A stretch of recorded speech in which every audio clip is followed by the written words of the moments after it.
अब तो हम सबको पता ही चल गया कि पिछले 25 सालों में जो कंपनी भी इंडियन टीम की मेन स्पॉन्सर बनती है उसकी फील्डिंग सेट होनी तो तय है। हर कंपनी की कहानी एक ही अंजाम तक पहुंचती है, या तो कंपनी की बर्बादी या फिर स्पॉन्सरशिप से मिडवे एग्जिट। मतलब जिस फायदे के लिए कंपनीज इंडियन टीम की स्पॉन्सर बनती हैं, इतना सारा पैसा खर्च करती हैं, उसके बाद इनका फायदा तो छोड़ो उल्टा नुकसान होता है। कई बार तो कंपनी ही बंद हो जाती है। ओप्पो, बाइजूस, ड्रीम 11, सहारा ग्रुप, ये लिस्ट बहुत लंबी है। जिस भी कंपनी ने इंडियन टीम के स्पॉन्सरशिप राइट्स खरीदे, या तो वो कंपनी ही नहीं रही या फिर उस पर ऐसे केसेस लगे कि उसे खुद से इंडियन टीम की स्पॉन्सरशिप छोड़नी पड़ी। एंड ये कंपनीज जिनकी मैं बात कर रहा हूँ, ये कोई छोटी मोटी कंपनीज नहीं है। ये लिटरली मिलियंस ऑफ डॉलर्स की वर्थ रखने वाली कंपनीज हैं, जो कई 100 करोड़ रुपए तो सिर्फ बीसीसीआई को स्पॉन्सरशिप के लिए देते थे। और जब ये सारी कंपनीज एक के बाद एक सेम तरीके से बर्बादी की राह पर जाती हैं, उसके बाद फैंस का कहना भी लाजमी है कि बीसीसीआई के स्पॉन्सरशिप राइट्स कर्स्ड हैं। और इसीलिए बीसीसीआई कर्स इस पूरे फिनोमेना को नाम दिया गया है, जहां पर फैंस कह रहे हैं कि जो भी कंपनी इंडियन टीम की स्पॉन्सरशिप राइट्स खरीदेगी उसकी बर्बादी तो तय है। पर इसीलिए सवाल बनता है कि क्या ये सब सिर्फ एक कोइंसिडेंस है या फिर बीसीसीआई कर्ज जैसा वाकई में कुछ एग्जिस्ट करता है। आज के इस वीडियो में हम इसी बीसीसीआई कर्ज का सच जानेंगे कि ऐसी कौन कौन सी कंपनीज हैं जो इंडियन टीम की स्पॉन्सर बनने के बाद ट्रबल्स फेस कर चुकी हैं या फिर अल्टीमेटली बंद हो चुकी हैं। एक के बाद एक गिरती हुई कंपनीज और एक ही कॉमन लिंक, द बीसीसीआई कर्ज। कई लोगों को लगता है कि सहारा ग्रुप इस बीसीसीआई कर्ज का पहला शिकार था, लेकिन ऐसा नहीं है। ये कहानी उससे भी बहुत पुरानी है। बात है 1993 की, जब आईटीसी विल्स पहले ऐसे ब्रांड्स में से था जिसने इंडियन क्रिकेट को स्पॉन्सर किया। ये पार्टनरशिप एक लंबे टाइम तक चली, जहां इसने इंडियन क्रिकेट के कई आइकॉनिक मोमेंट्स को भी विटनेस किया। और साल दर साल आईटीसी विल्स और इंडियन क्रिकेट की ये पार्टनरशिप बड़ी गहरी होती जा रही थी। जैसे कि 1996 का पूरा ओडीआई वर्ल्ड कप ही आईटीसी विल्स ने स्पॉन्सर किया था, और इसीलिए उस टूर्नामेंट का दूसरा नाम भी यही था, विल्स वर्ल्ड कप 1996। अब इस कंपनी के साथ प्रॉब्लम ये थी कि एक टोबैको बेचने वाली कंपनी थी, और इसीलिए कई लोग इस पार्टनरशिप पर सवाल उठाते थे, क्योंकि अगर इंडियन टीम ही ऐसे हार्मफुल प्रोडक्ट्स को प्रमोट करेगी तो पूरे देश पर कितना गलत असर पड़ेगा। इसीलिए फिर ईयर 2000 तक आते आते इंडियन गवर्नमेंट ने एक पॉलिसी बनाई जहां पे टोबैको एडवर्टाइजिंग पर रोक लगा दी गई। इसका मतलब ये था कि अब आईटीसी विल्स इंडियन टीम को स्पॉन्सर नहीं कर पाएगी, और इसीलिए फिर ये पार्टनरशिप यहां आकर खत्म हुई। ये ऑलमोस्ट पहली बार था जब किसी गवर्नमेंट रेगुलेशन की वजह से इतनी high profile sponsorship deal and हुई हो। लेकिन यहीं से कहीं ना कहीं शुरू हो गया था वो किस्सा जो आज तक चल रहा है, बीसीसीआई कर्ज का किस्सा। अर्ली 2000s में इंडिया में क्रिकेट बहुत ज्यादा बूम कर रहा था।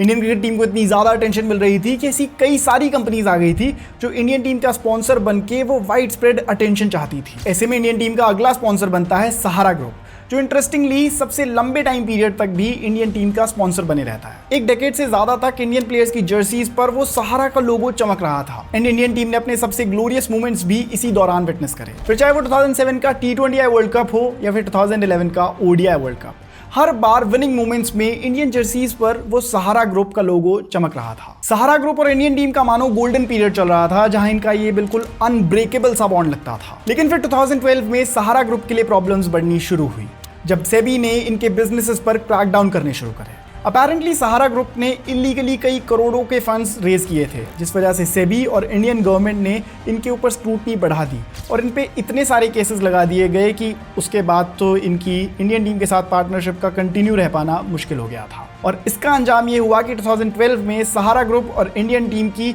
ये अनब्रेकेबल जैसी दिखने वाली पार्टनरशिप ब्रेक हो गई, और यहीं पर वो पीरियड एंड हो गया जहां पर इंडियन टीम की जर्सीज पर सहारा ग्रुप का लोगो होता था। जहां इनफैक्ट 2014 में तो सहारा ग्रुप के फाउंडर सुब्रत रॉय को जेल भी जाना पड़ा था। अब एक बार फिर से 2014 में इंडियन टीम की जर्सीज पर वो स्पॉन्सर की जगह खाली हो गई थी, और इसीलिए बीसीसीआई ने एक बार फिर से स्पॉन्सरशिप की बिड्स को ओपन किया, और इस बार इंडियन टीम का ऑफिशियल स्पॉन्सर बनता है स्टार ग्रुप। वही स्टार ग्रुप जो उस टाइम पर इंडिया के कुछ सबसे बड़े टेलीविजन नेटवर्क्स में से एक था। अब स्टार ग्रुप के साथ प्रॉब्लम ये होती है कि स्टार ग्रुप अपने फंड्स को सही तरीके से खर्च करना चाहता था, यानी कि वो जितने पैसे खर्च करे उन्हें उस हिसाब से आउटपुट भी मिलना चाहिए था। लेकिन हुआ ये कि जितने पैसे वो इंडियन टीम को स्पॉन्सरशिप के लिए दे रहे थे, उससे उन्हें उतना ज्यादा फायदा नहीं हो रहा था। एसेंशियली तो स्टार ग्रुप एक टेलीविजन नेटवर्क ही था, तो उनके लिए ज्यादा सेंसिबल तो यही था कि वो इंडियन टीम के मैचेस को ब्रॉडकास्ट करें, ना कि इंडियन टीम के स्पॉन्सर बन जाएं। और इसीलिए इस अटेम्प्ट में जहां वो अपने फंड्स को सही तरीके से एलोकेट कर पाएं, उन्होंने 2017 में डिसाइड करा कि वो अब इस पार्टनरशिप को आगे कंटिन्यू नहीं करेंगे, क्योंकि उनके लिए it was just not profitable. और इसी सोच के साथ 2017 में स्टार ग्रुप और इंडियन टीम की स्पॉन्सरशिप की पार्टनरशिप एंड हो गई। 2017 में फिर टीम की अगली स्पॉन्सर बनती है Chinese mobile manufacturing company Oppo, जो 1079 करोड़ रुपीस का प्राइस पे करके अगले 5 सालों के लिए इंडियन टीम के स्पॉन्सरशिप राइट्स खरीद लेती है। उस टाइम पे इंडिया में स्मार्टफोन मार्केट बिल्कुल एक्सप्लोड कर रहा था और ओप्पो एक बहुत बड़ी कंपनी बन चुकी थी। लेकिन जल्दी ही ओप्पो एक ऐसी सिचुएशन में आ गई जहां इतना बड़ा प्राइस पे करके स्पॉन्सरशिप राइट्स लेना उनके लिए अनसस्टेनेबल साबित हो रहा था, और इसीलिए 2019 में उन्होंने डिसाइड करा कि वो अब आगे ये स्पॉन्सरशिप कंटिन्यू नहीं करेंगे। साथ ही इसी टाइम पर इंडिया और चाइना के टाइज भी कमजोर पड़ने लगे थे, जहां कई लोग इस बात पर सवाल उठा रहे थे कि इंडियन क्रिकेट का स्पॉन्सर एक चाइनीज कंपनी क्यों है। तो एंड में ओप्पो ने ये डिसाइड करा कि जितने सालों का भी उनका स्पॉन्सरशिप टर्म बचा हुआ है, उन स्पॉन्सरशिप राइट्स को उस टाइम के लिए वो किसी और कंपनी को बेच देंगे। और यहीं पर इन स्पॉन्सरशिप राइट्स को खरीदने आती है एडटेक कंपनी बायजूस। बायजूस उस टाइम पर इंडिया के टॉप एडटेक प्लेटफॉर्म्स में से एक था, जहां पर उनकी गुडविल बहुत ज्यादा अच्छी थी, क्योंकि वो एसेंशियली तो देश को एजुकेट करने का काम कर रहे थे, और इसीलिए कोई नहीं प्रेडिक्ट कर सकता था कि आने वाले सालों में बायजूस का कितना बुरा हाल होने वाला है। 2020 में जब लॉकडाउन लगा था, तब सभी एजुकेशनल ऐप्स की वर्थ बहुत ज्यादा बढ़ गई थी, और ऐसे में बायजूस भी इंडिया की कुछ सबसे बड़ी कंपनीज में से एक बनने की तरफ बढ़ने लगी थी। लेकिन फिर लॉकडाउन खत्म होने के बाद कुछ ही महीनों में बायजूस का ऐसा डाउनफॉल आया कि कंपनी बंद होने के कगार पर आ गई। ईडी ने बायजूस के ऑफिसेज पर रेड करनी शुरू करी, और इनकी कंपनी में इतनी शॉर्टकमिंग्स और अकाउंटिंग में इतने एरर्स थे कि इनकी कंपनी का सर्वाइव कर पाना इसके बाद बहुत मुश्किल था। ये केस बहुत बड़ा बन गया, जिसके बाद बायजूस ऑलमोस्ट बंद ही हो गई थी, और इसीलिए बीसीसीआई ने बायजूस के साथ अल्टीमेटली अपना कॉन्ट्रैक्ट एंड कर दिया। और ना सिर्फ उन्होंने एक कॉन्ट्रैक्ट एंड करा, बल्कि वो बायजूस को कोर्ट भी ले गए, क्योंकि अपेरेंटली उन्होंने कुछ ड्यूज पे नहीं किए थे। एंड फिर बायजूस के डाउनफॉल के बाद नंबर आता है ड्रीम 11 का। 2023 में जब ड्रीम 11 इंडियन टीम की स्पॉन्सर बनी थी, तभी से फैंस इस बात के बारे में स्पेकुलेट करने लगे थे कि यार चक्कर क्या है। अब तक जितनी भी कंपनीज इंडियन टीम की स्पॉन्सर बनी है, उन सब का तो एक ही फेट रहा है कि वो कंपनी ऑलमोस्ट बर्बादी की कगार पर आ गई है, या फिर उनके लिए डील को कंटिन्यू कर पाना सस्टेनेबल नहीं था। और इसीलिए पिछले कुछ सालों में हम ये मीम्स भी देख चुके थे कि क्या ड्रीम 11 इस फेज को सर्वाइव कर पाएगा। पिछले कुछ सालों में मानो ड्रीम 11 ने इंडियन क्रिकेट को पूरी तरह से हाईजैक कर लिया था।